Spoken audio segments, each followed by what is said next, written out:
May nakita ako dito guys. Ito Nike Free Run. Nakita ko siya kasi ang ganda ng colorway niya. At yung size ay, sandali, tignan natin yung size. Size niya is size 10. Size 10 siya. Ganda niya Okay na okay pa to.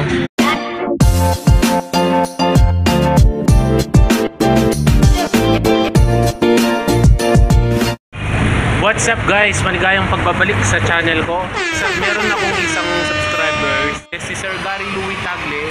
Nag-comment siya at nag-request siya na balikan ko daw yung ukay-ukay shop dito sa may Fisher Mall. At siya ay ating pinagbigyan. Nandito ngayon tayo sa Fisher Mall. At yung maganda dun, sakto-sakto naman na new arrival at nakasale yung mga sapatos nila dito sa ukay shop dito na suki na tayo dito sa ukay-ukay shop dito sa Fisher Mall. And then nakausap ko na sina ate na ako pa lang yung unang dumating dito mag-usa nung nag-new arrival sila ngayon. Mismo ngayon sila nag-new arrival.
Ito, may nakita akong maganda dito, yung Air Max Nike. Yung size niya is size 8 and yung price niya is 2.8. Pero yan, mukhang hindi nagamit. Bagong bago yan. Puro bago dito, new arrival. Nasaktuhan natin na new arrival sila. Ito Reebok, size 9, it's 1.8. 1.8 dyan, yan. Ito naman, Warache, size 8. And ang price niya is 2.5. 2.5 yan. Ito isa pang Nike Air Max. Yung size niya is size 8.5 and price niya is 1.8.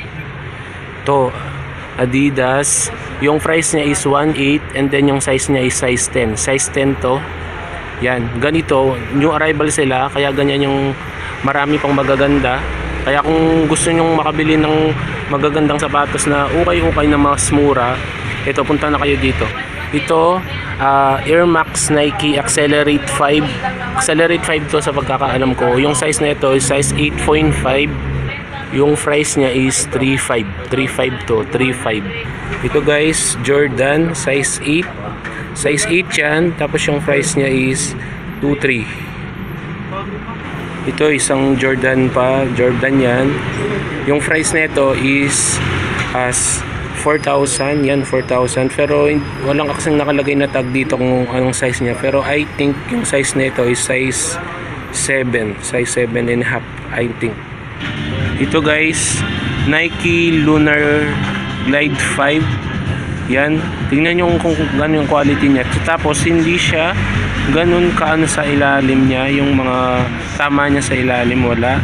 And then yung price nito is 2.5 siya, and then yung size niya is size 8. Ngayon siguro magpapasalamat ako kay Sir Gary Louie Tagle, Sir Gary Louie Tagle.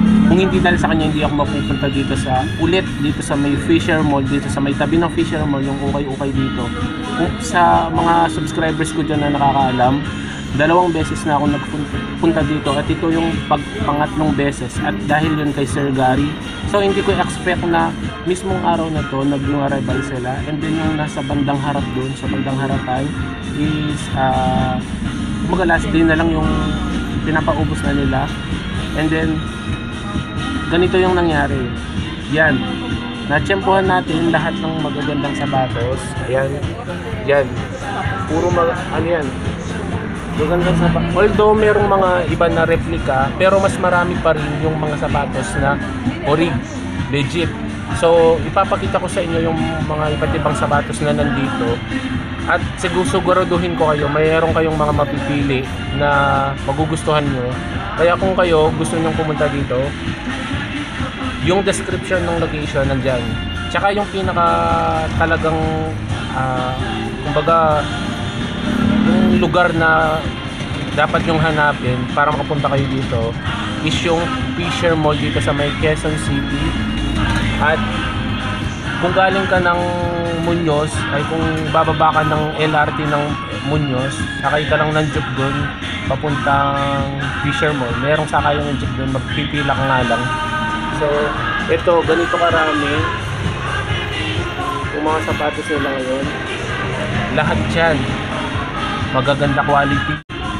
Sisiguraduhin ko kayo pag nagpunta kayo dito, hindi kayo magsisisi. Kikita nyo ba itong sapatos na to guys? Itong sapatos na to, kamukhang kamukha niya yung nabili ko doon sa may Caloocan kahapon, pero hindi ako nag-vlog. At iyan, yung nakikita nyo sa screen, ganyan na ganyan siya. Pero ito, price niya dito is 4,000 yung price niya dito. Pero yan, yung nakikita nyo sa screen niya yan, hulaan nyo kung magkano ko nabili yan kahapon. Nabili ko yan ng 190 pesos. Tingnan nyo kung gaano kalayo yung price nila. Kaya nakatsyempo ako kahapon, at sigurado may pangpoporma na naman tayo ng sapatos.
Iba-iba yung pricing nila dito. May 400, may 500.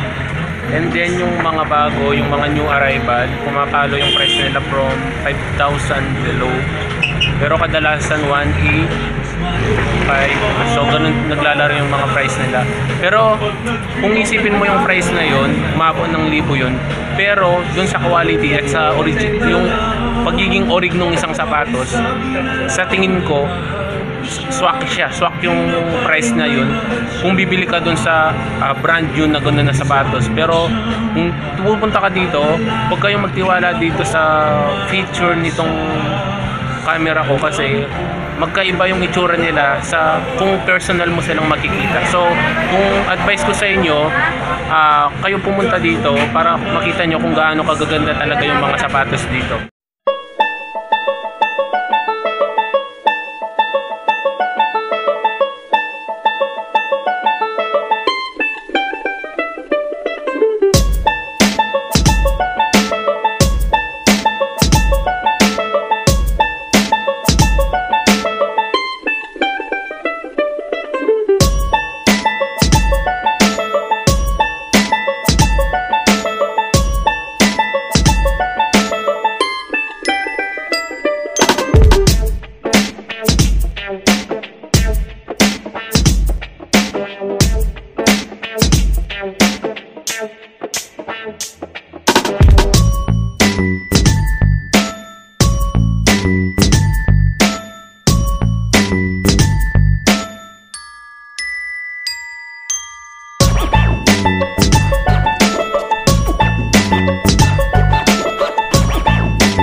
Ito, ang ganda oh.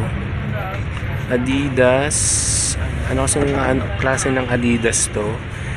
Yung price niya is 1,800 and yung size niya is size 9. So size 9, quality check, okay naman siya, ayos naman siya at bagong bago pa. 1,800 yung price nito. Kung gusto mo to, bilisan mo na, pumunta ka na dito. Ito na yung mga nasa ilalim, magaganda yung mga nasa ilalim. Ito ay Jordan. Anong klase ng Jordan to? High cut ba to? Oh, 'di ba? Parang yung materials niya sa body niya is skin tone and then okay pa yung sa ilalim niya. Yung price niya is 1,800 and yung size, wait lang, tignan ko yung size. Yung size niya is 8.5.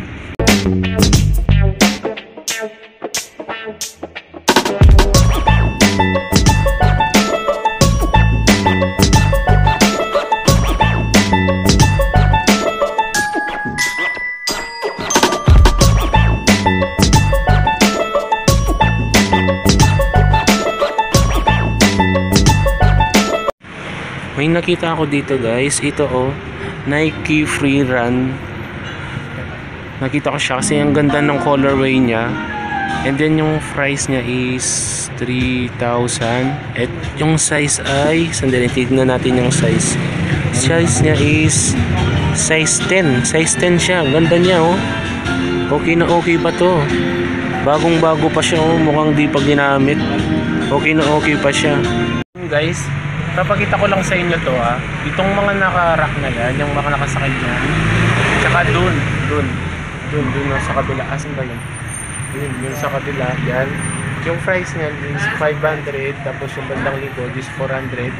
Itong side naman dito is 299. 299 lahat dyan. Kung anong mapipili nyo dyan, 299 yung price niya.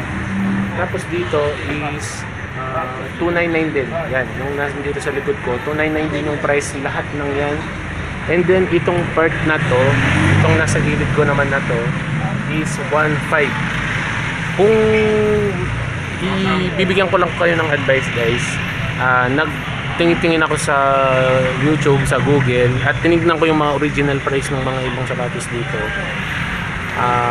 Yung price ng mga ito, yung iba ng mga nagugustuhan ko ay pumapalo ng 6,500, 10,000 kapag original. Pero pag dito, kung makikita nyo in person yung mga quality nila, magaganda. So okay na siya dun sa budget. Pero kayong bahala kung medyo namamahalan kayo, so hintayin nyo na lang munang bumaba yung price.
So ganyan dyan na muna guys. At kung meron kayong mga gustuhan ng mga sapatos, yung description dyan sa ilalim, tingnan nyo na kung saan yung location nito.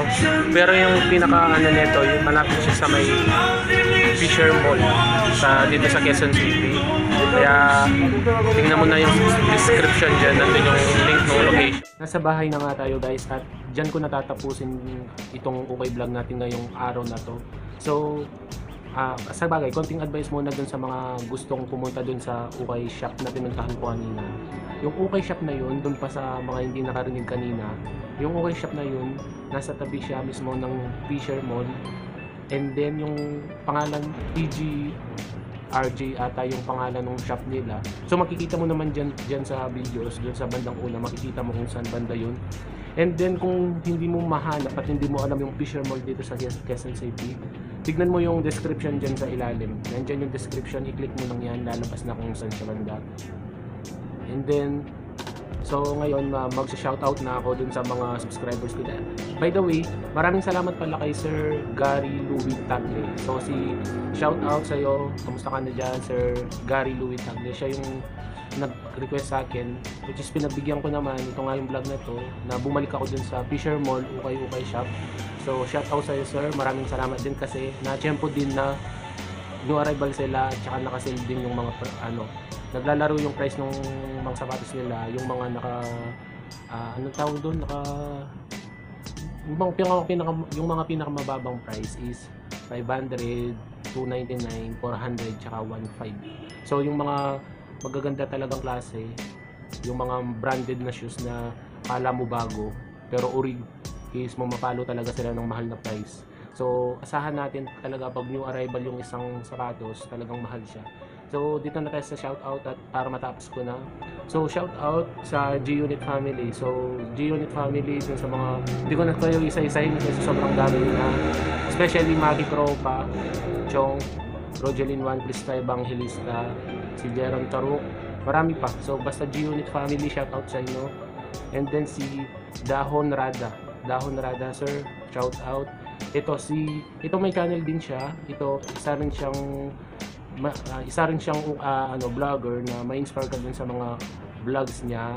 It's about all sneakers ba, Glenn? So magagaling siya sa mga ganitong bagay. So shout out kay Sir Glenn Sumang TV. So proud to be Kapampangan kami niyan. Shout out din sa isang ukay vlogger na si Sir Jan TV.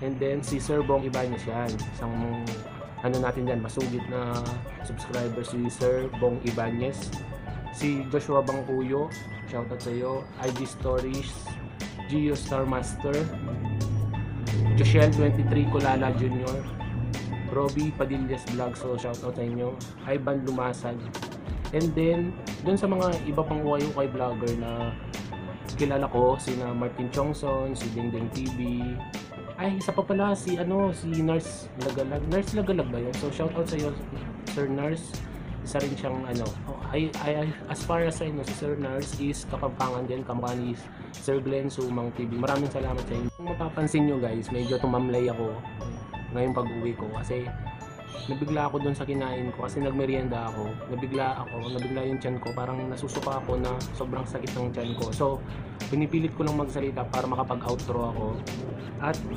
kaya ko naman para sa inyo naman to. So I hope, kasi magwa 1k subs na tayo, hindi ko expect na abot ako sa ganito, na malapit na akong mag 1k subs.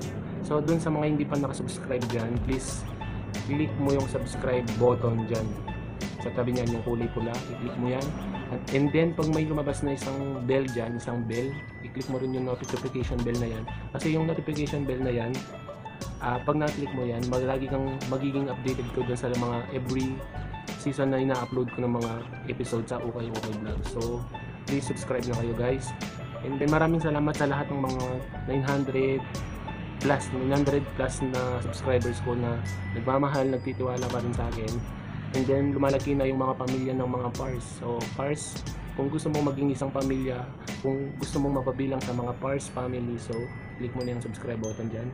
Maraming salamat sa inyo, sa lahat ng mga nakaka-appreciate. Diyan ko nagtatapusin yung Ukay Vlogs ko ngayon. So abang-abang sa mga susunod ko na Ukay Vlogs. Salamat.